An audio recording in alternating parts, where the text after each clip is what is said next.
在音响里面经常要用到大的滤波电容来提高低音的效果。那大的电容它为什么可以提高低音效果呢？这首先要了解低音的效果是怎么样的。普通的低音效果我们是用耳朵来听的，但是像敲鼓这种，它是能震到我们身体里面，心都跟着震动的，这才是强的低音效果。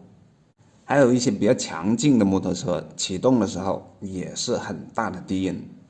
要让音响产生出比较强烈的低音效果，那需要什么条件呢？首先第一个，听音的环境，如果是在空旷的环境里面，你需要很大的功率才能听到低音的效果。第二个，就要好的低音喇叭和音箱。好的低音喇叭最起码要有一个条件，要有大的功率，里面的冲程要足够，让这个振动盘能够有足够的幅度来振动产生低音。而且呢，这音箱还不能太小，低频的声波它需要一定的空间。我们知道声音的速度300多米一秒，也就是1赫兹的声波，它的波长就是300多米，10赫兹就是30多米，100赫兹就是3米多，1000赫兹就是0.3米左右。所以一个0.3米左右的空间的音箱很难做到低音的效果。听惯大音箱低音的朋友去听那些小音箱的低音，真的听起来很不习惯。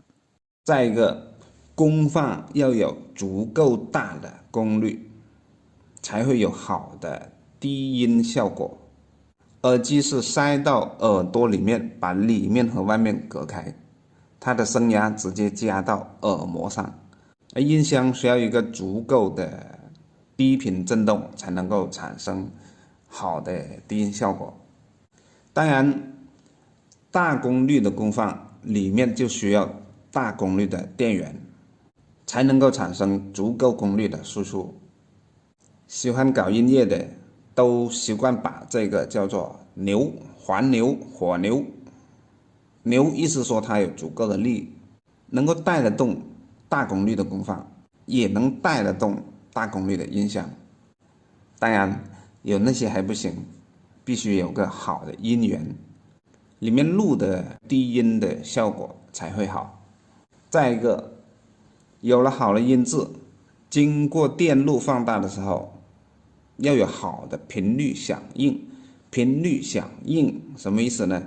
就是各个频率范围的信号经过它放大的时候都得到足够大的功率放大。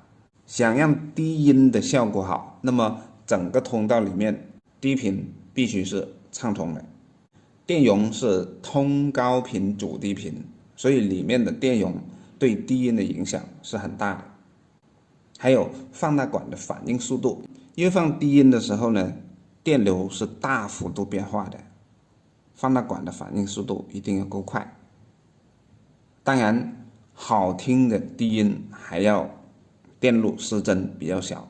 失真就是输出的信号和输入的信号波形不一样，叫做失真，失去了它真实的面貌。从失真的角度来说，最好不要再经过功放。功放在放大信号的同时，多多少少的会产生失真。比如说 CD 机出来，然后就接到耳机，这个是失真比较小的。如果用高档的耳机来听，那么它的音质肯定好，但是它的空间感不好。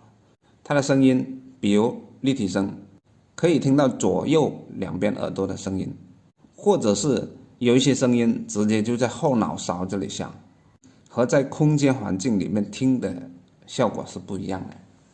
足够大的电源功率，它有什么表现呢？就是在比如像打鼓的声音这种突然间耗电大的时候，它的电压还是稳定的。比如说正负35伏，突然间来一个鼓声或者是其他爆炸的声音，这个电压还能稳定，那就是它的功率是足够大的。突然变大的声音就消耗很大的电流，就算是大功率的变压器也很难在那么短的时间里面提供大的电流，而且电压还不下降，至少不会明显的下降。而电容呢，它的优点就是放电速度快，而且如果容量够大的话，还可以产生大的放电电流，刚好补了变压器不能瞬间大电流的弱点。大功率的变压器就像上面有大的水流进这里来，而大的电容呢，就像一个水塘。这样的话呢，当你外面用水突然间加大的时候，这个水塘的水位不会降低多少。由于电容电压不容易变化这个特点，和水塘的水位不容易快速上升下降这个特点有一点像，也就是电容的电位稳定，水塘的水位稳定。